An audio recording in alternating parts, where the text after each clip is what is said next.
Namun ketika sudah tidak sabar, ya, berarti sudah kesel suami nggak bekerja, suami ini nganggur, tidak menghasilkan uang sama sekali, istrinya yang kerja terus menerus, kan kebanyakan gitu Pak. Saya di KUA, ya, ada penggugatan perceraian itu beberapa kali ketika saya nanya kepada si perempuan, penggugatan cerai, alasannya gimana? Alasannya suami saya nggak bekerja, nah, gitu. Kalau suami saya bekerja mending Pak, ya, saya sabar, sudah 1 tahun saya sabar suami nggak bekerja. Kok bisa nggak bekerja gitu? Ya karena saya PNS, istrinya PNS, ya gitu kan. Istrinya punya penghasilan sehingga suaminya nyantai. Ah cukup ini gaji istrinya karena PNS. Ya akhirnya udah 1 tahun, ya, saya nggak kuat Pak. Saya kayak dipekerjakan, ya, dimanfaatkan tenaga saya, ya. Akhirnya menggugat cerai, ya. Yang sabar 1 tahun suaminya cuma mancing. Kalau mancing menghasilkan, ya, kalau mancingnya menghasilkan, ada kan mancing yang menghasilkan, dapat ikan emas, ikan mujair dijual untuk resiko istri, itu kan menghasilkan. Tapi kalau mancing hobi, ya tadi dapat, ya nggak dapat, ya tetap gitu kan. Yang penting mancing kalau yang hobi. Tapi kalau memang kebutuhan kan beda, harus hasil, ya, harus dapat. Setelah dapat dijual.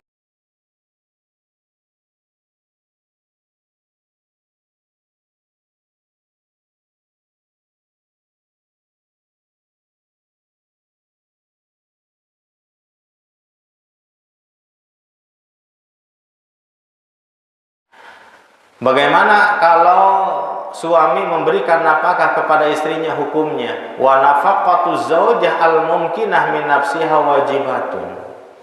Memberikan nafkah istri yang al-mumkinah min nafsiha, yang pasrah dalam arti bukan nusuj, ya. Karena ada istri yang nusuj, kalau nusuj tidak wajib memberikan nafkah. Kalau nusuj itu diajak ke kamar gak mau, ya gitu. Disuruh nyuci piring gak mau, itu namanya nusuj. Tidak wajib memberikan nafkah. Al-mumkinatu min nafsiha, yang memungkinkan badannya dalam arti, ya, digauli mau, ya. Ini wajibatun, wajib ala zawj, wajib kepada suami memberikan nafkah. Kalau istrinya mau digauli, ya, itu wajib. Wahia muqaddaratun, ini diperkirakan, ya, kewajiban suami. Makanya dihitung utang kalau umpama tidak memberikan jatah harian, ya, jatah harian itu dihitung utang, kewajiban suami. Fa in kana zauju musiron, kalau suaminya kaya, wa yatabayya saru bi tulu'i fajri kula yaumin, pamudani itu 2 mud, ya, berarti resiko untuk istrinya 2 liter per hari. Min ta'amin wajibani alaihi kula yaumin ma'alailatil mutakhirah. Min golibi kutiha, dari kebiasaan makannya, kalau kita kan nasi, berarti 2 liter lah 1 hari. Wa yajibu lizaujah minal udumi wal kiswah majarat bil adat, dan wajib ikannya, bukan nasi saja, lauk pauknya. Berarti lauk pauknya kebiasaan orang kaya apa? Daging, ya, berarti wajib itu daging. Wajib bagi suami 2 liter plus daging, ya. Wa kiswatiha, dan pakaiannya, wajib memberikan pakaian, ya, meskipun 1 tahun 2 kali, ya, kewajiban suami itu 1 tahun 2, ya, 2 kali 2 pakaian. Ini wajib. Berarti dengan daging 2 liter plus lauknya, ya, mungkin gas dan sebagainya, dihitung-hitung dipukul rata lah, ya, sehari kalau nggak punya anak cukuplah 100.000 lah gitu kan.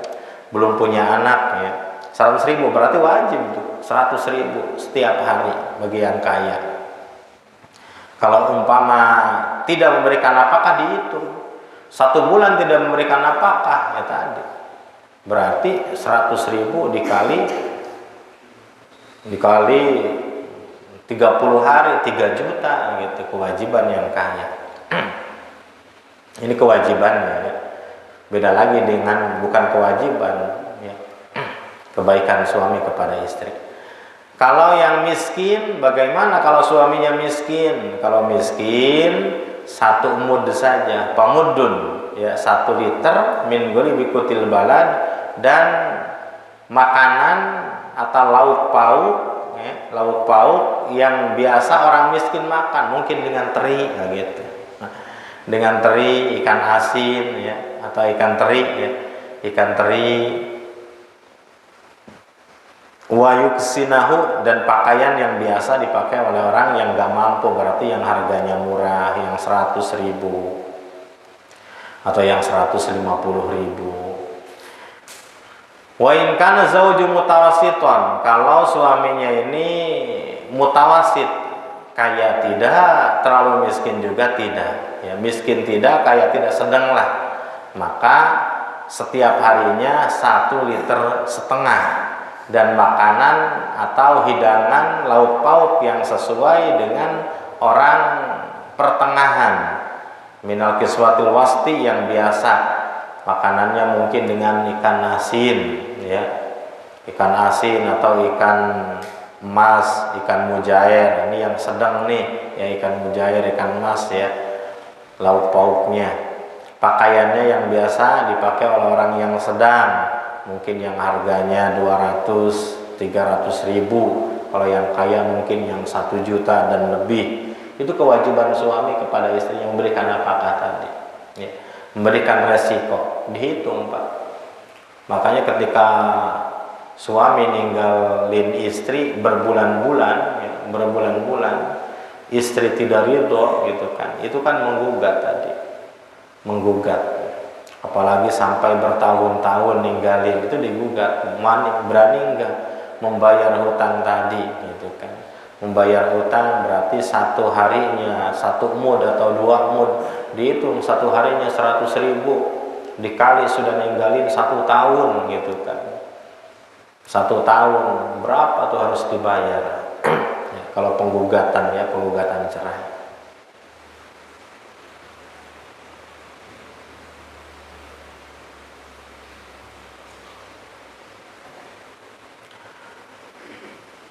Wa in kanat mayahdimu mithlaha fa'alaihi ikhdamuha.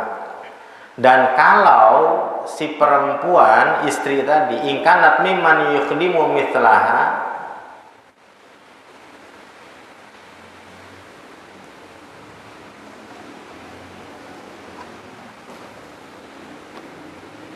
biasanya membutuhkan pembantu, maka fa'alaihi, wajib kepada suami, ikhdamuha ya, melayaninya si istri. Dalam arti ya, mungkin kalau istri ini memang biasa nggak bisa bekerja ya, butuh pembantu, maka wajib suami mencarikan pembantu tadi. Mungkin kalau keturunan orang yang luar biasa dilayani, maka wajib bagi suami tadi mempersiapkan pembantunya, bihurratin awmatin ya, mustajaratin, atau nyewa tadi ya, kuli. Wa in usira bi nafaqatiha falaha pashun nikah wa kadzalik in usira bi shadaq qabla duhul. Bagaimana kalau suami tidak mampu memberikan resiko, 1 mud pun tidak bisa, 1 liter sehari tidak bisa ya, tidak bisa, maka falaha asabru ala isarihi ya. Yang pertama, si istri itu dianjurkan untuk sabar dengan kemiskinannya tadi. Wa tunfiqu ala nafsiha min maliha ya. Istri bisa memberikan nafkah kepada dirinya dengan harta warisannya. Ini kan kewajiban tadi suami. Tapi ketika suami miskin, bekerjanya tidak bisa, susah, lagi di PHK, dagang gak ada modal, kerja lagi di PHK, tapi istri punya tilka, punya warisan, punya gelang pemberian orang tua, punya gelang warisan dari orang tuanya, maka tadi dianjurkan sebaiknya As-sabru ala isarihi, si istri itu sabar dengan kemiskinan suaminya dan napakah dengan sendirinya, dalam arti harta sendiri, makan mah ada nih uang ya, dijual emas gelang untuk makan pribadi atau makan sendiri ya. Awatak taridu, atau ngutang dulu ketika suaminya nanti udah bekerja dibayar ya. Wa yasbiru alama wa yasbiru ma'an faktun dainan alai ya.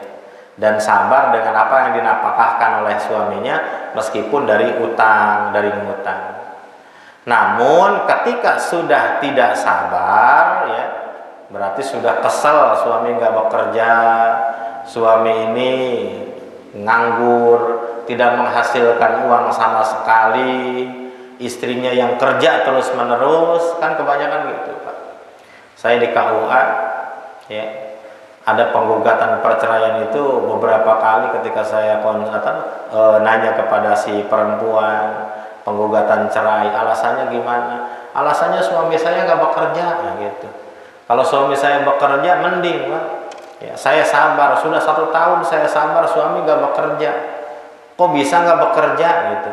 Ya karena saya PNS, istrinya PNS ya gitu kan. Istrinya punya penghasilan sehingga suaminya nyantai. Cukup ini gaji istrinya karena PNS. Ya akhirnya udah 1 tahun, saya nggak kuat Pak. Saya kayak dipekerjakan ya, dimanfaatkan tenaga saya ya. Akhirnya menggugat cerai ya. Yang sabar 1 tahun suaminya cuma mancing. Kalau mancing menghasilkan ya. Kalau mancingnya menghasilkan, ada kan mancing yang menghasilkan, dapat ikan emas, ikan mujair dijual untuk resiko istri, itu kan menghasilkan. Tapi kalau mancing hobi ya tadi dapat ya nggak dapat ya tetap gitu kan. Yang penting mancing kalau yang hobi. Tapi kalau memang kebutuhan kan beda, harus hasil ya, harus dapat. Setelah dapat dijual untuk resiko istri ya.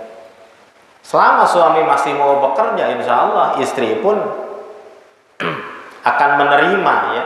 Kalau mau bekerja, berusaha. Kalau sekarang kan di kita jualan ya, bisa saja ya, atau Grab ya. Usaha itu banyak lah di kita, tinggal maunya kalau di kita. Nge-Grab, jualan dan lain sebagainya. Apalagi kalau umpama punya lahan, tani dan sebagainya. Tapi kalau tidak mau bekerja, ada beberapa kasus seperti itu. Istrinya PNS, istrinya karyawan tetap, ya. Suaminya merasa nyaman udah, ya, karena gajinya gede istrinya gitu kan. Akhirnya tadi cuma main HP, cuma di rumah, ngasuh bocah dan sebagainya. Lama kelamaan kan 1 tahun gedek juga istri, ya, gitu. Kesel akhirnya penggugatan cerai. Banyak kasus seperti itu. Memang diperbolehkan di sini. Yang pertama kan sabar tadi, kalau suami tidak bisa memberikan nafkah sabar. Tapi kalau sudah kesabaran tidak ada, ya udah beberapa bulan, beberapa tahun seperti itu, suami susah bekerja, tidak bisa bekerja atau tidak mau bekerja, maka walaha pasun nikah. Wa idza pasat hasalat al mufaraqah wa ya firqatun pasyun la firqatu talaq, ya. Menggugat. Wa kadzalika lisal pasun nikah in usira zawjaha bisinaq.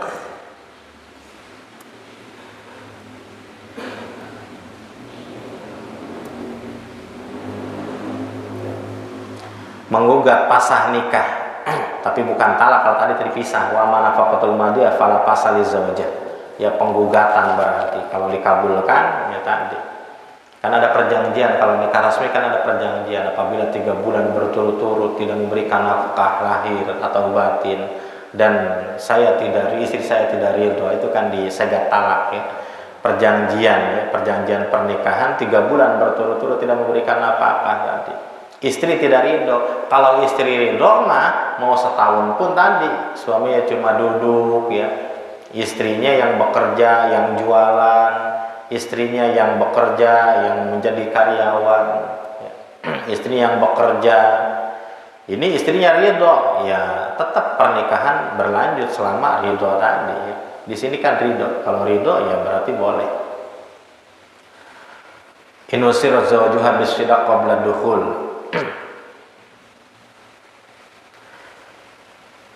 Dan begitu juga si perempuan bisa pashun nikah ya, pasah nikah inusir zawjuha bisyidaq qabla dukhul, ketika suaminya ini tidak mampu memberikan mas kawin qabla duhul, sebelum duhul ya, sebelum duhul ini bisa pasah nikah. Hadirin yang dirahmati Allah, itu kewajiban suami kepada istrinya yang harus dilaksanakan. Bagi kita semua ya, yang mempunyai istri, kewajiban suami adalah bekerja ya, memberikan nafkah kepada istri. Karena rizki sudah diatur oleh Allah, setiap orang pasti diberikan rizki masing-masing, tinggal bekerjanya atau tinggal mencari rizkinya, mencari penghasilannya. Insya Allah pasti ada jalannya ya, pasti ada jalannya. Meskipun yang di PHK ya, yang di PHK pasti ada jalannya. Banyak yang di PHK akhirnya mandiri ya. Namun kan proses mandiri itu susah Pak kalau nggak biasa. Saya punya teman yang luar biasa, teman yang luar biasa. Awalnya karyawan tetap, yang ngambil mobil, punya mobil, akhirnya ketika di PHK, ya, di PHK kan repot. Mobil yang setoran tinggal 2 tahun lagi, ya akhirnya dilego, ya. Perumahan mau dijual gitu kan, karena setoran tinggi. Akhirnya jualan juga susah ya, jualan es laris dan sebagainya. Proses jualan ini sama susah, itu proses. Sedangkan anak 4 itu kan, istri tidak bekerja ya, karena ibu rumah tangga ngerawat anaknya. Perjalanan jualan ini masih belum menutupi kebutuhan anak yang 4 tadi ya. Anak 4 kebutuhan yang udah kuliah atau udah SMA dan lain sebagainya, SMA, SD, yang di pesantren. Tapi kan ketika 1 tahun kemudian menemukan usaha yang cocok, ya akhirnya maju lagi usahanya, lancar lagi usahanya, ada jalan yang lain.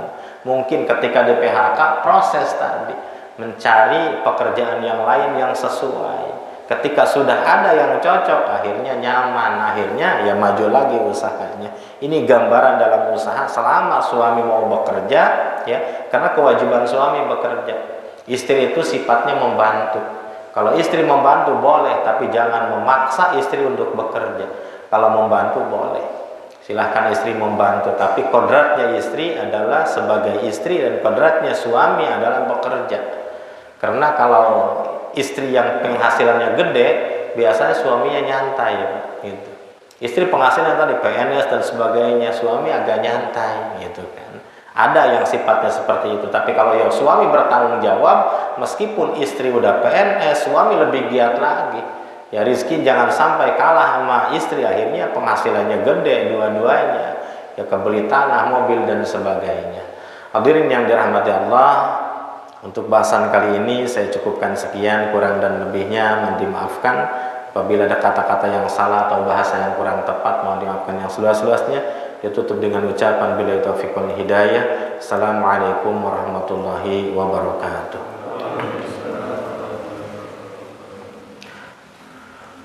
Allahumma salli ala sayyidina wa habibina syafiina karimina maulana Muhammad wa sallim maradallahu tabaraka wa ta'ala kulli sahabati rasulillah ajma'in amin.